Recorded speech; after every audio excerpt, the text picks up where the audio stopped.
Hi, everyone.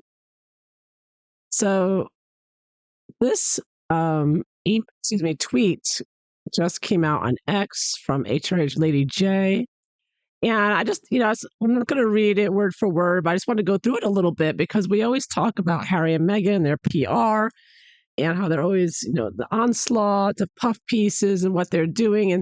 And they try to pretend like, oh, we're just doing what we do, and all these people are following us and talking about us, right?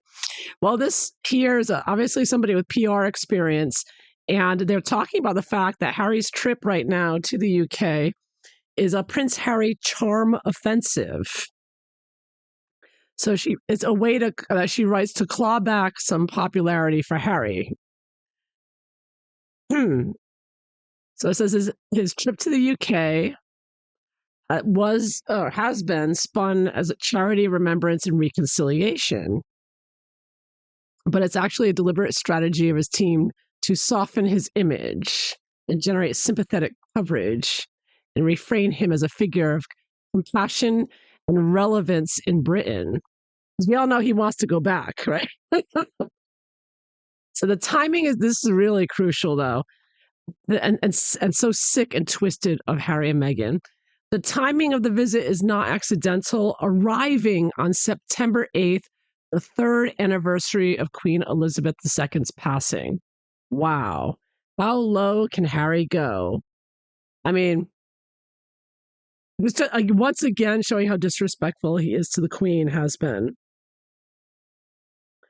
So Harry immediately secured headlines when he was there and later wreath, but of course it wasn't private, it was broadcasted out everywhere.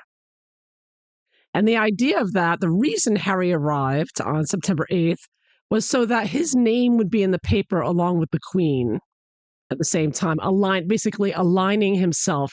I know that expression in PR, you will try to align yourself with somebody who's popular to make you seem more popular. So here Harry is actually trying to align himself with the Queen by arriving on the same day as her passing to like connect them in everybody's mind. Isn't that sick and twisted? And it's all like subconscious level stuff. This is how a lot of the PR works. And then from there, he went to the Well Child Awards. And they said they shifted the narrative to talk about how positive he feels and how he's in a really good headspace now. And then suddenly they said his diary was full and he had more things to do, more events, youth and community projects in Nottingham, visits, charity visits, and more. And it happens at the same time that William and Catherine were out on their engagements this week. So the optics are to suggest that he is just as busy and just as relevant as William and Catherine, just as committed to service, despite no longer being a working royal. He wants to give the image of being a working royal in the media to against aligning himself with William and Catherine, right? And then, of course, there was a lot of speculation that he's going to meet with the king, and phrases such as "not off the table," "not impossible." But as she writes here, that is not happening. King Charles isn't. Well, it might still happen, but it hasn't happened so far. King Charles is at Balmoral, 500 miles away. So, and it doesn't look like Harry is going to be meeting with him or with William. There is a funeral on September 16th for Catherine, the Duchess of Kent. Harry's birthday falls on the 15th. And this person writes, it's highly unlikely that he will remain in Britain for the funeral the following day because it's followed by the high profile state visits of Trump visiting King. So they write, this isn't about duty or respect, it's about optics. She says, notice the choreography, private acts made public, daily mirroring, reconciliation baits, mood music, choosing the words like positive, exciting, and fresh starts. It's reputational management by the book. Harry's team understands that public perceptions of Britain has hardened since he left the UK and complained about the royal family. So it's all theater. And the question now is, will the public buy it?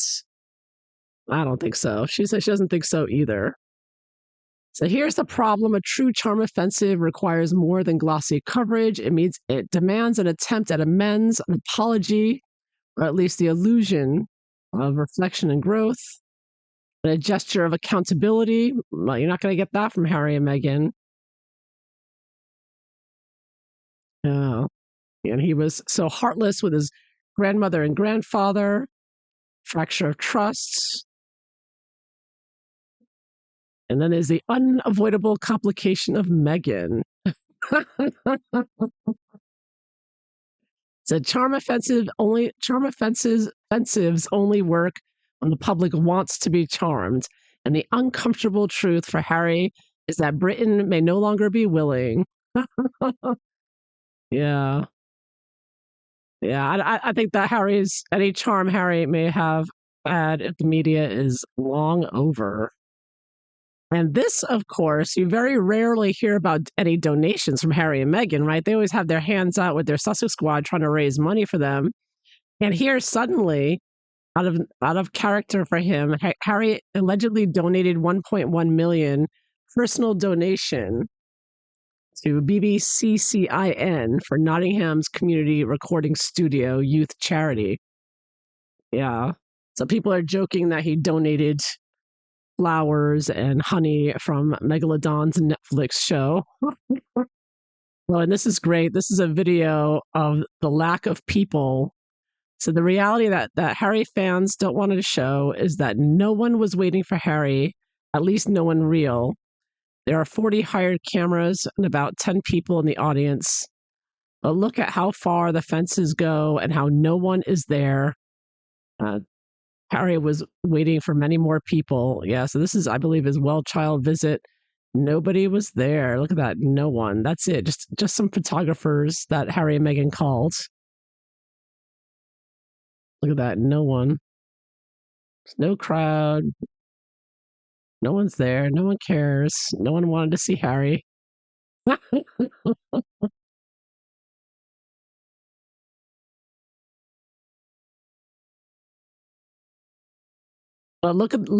compare that to the PR that they put out here. These are the pictures they're putting out to make you think there were so many people there. Look at that. Look how PR works. You're gonna love it with the images, how they manipulate a scene. Look at that. Try to make it seem like there's all these people there waiting for Harry. Look at that. See, it looks like a huge crowd, right? See how deceptive pictures can be? Wow. That was just that video I just showed you. Same place. Wow, you just can't make it up, right? You can't make it up. Same exact place. Wow. How low can you go, Harry? How pathetic are you and Meghan? Everything you do is just smoke and mirrors, Hollywood, lies. That's it. That's the huge crowd. All just cameramen. Is Kevin Larson there? That's his name, right? Meghan Markle's favorite photographer.